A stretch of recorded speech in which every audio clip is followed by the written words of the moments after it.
Kırgız elim, Özbek halkı dep süйлesem köpçülük üstümen kület. Uşul Özbek balanın süylөгөнүн уккула достор, жакшылап. O'zbek, qozoq, qirg'iz, qoraqalpoq bir-birini so'kayotgan ko'rib qolasizlar izohlarda. Bu nimaga o'xshaydi bilasizlarmi? Bitta oiladagi 4 ta aka. Yoshligida urush janjal qilib yuraveradi, lekin vaqt o'tgan sari aka-ukaligim bilib aqli kiradi. Lekin bizga hali ham kirmayotganga o'xshaydi o'sha aql. Nimaga deydigan bo'lsangiz, izohga kirsangiz, qoraqalpoq o'zbek yo o'zbek qoraqalpoqni, qozoq o'zbek, o'zbek qoraqalpoq, xullas kashavariymi bo'layotgan bo'ladi. Lekin biz bu xatoni 19-asrda qildik. O'sha xatoyimiz orqasidan, ya'ni bir-birimiz bilan urushganimiz oqibatida tepadan bittasi kirib keldi, boshimizga yaxshilab bitta yerdi, qo'l qo'yib oldi. Qachon biz bir-birimizni kuchaytiramiz, bir-birimizni qo'llab-quvvatlaymiz.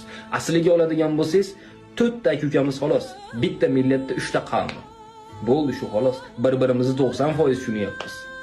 Bunda bitta narsa bor deb hech o'ylab ham ko'rmaganmiz. Aka-ukamiz o'zi. Bo'ldi. Hali qirg'iz birodarimiz aytgan. Ulutu jamon deb so'ylab turgandir, onların jan duygumni so'rgandir. Kırgız, Özbek, Kazak, Karakalpakistan bari bir tugan degenler dostlar kommentariga o'zingizning ой pikiringlarni qoldirib ketingizlar. Assalomu alaykum. Hormatly yoshlar, jalpаңарга айтарым. Улутты жаман деп бөлгөндөр, алардын жан дүйнөсү өлгөндөр. Улутты жаман деп сүйлөп тургандар, аларды даан айтам, Кудай ургандар.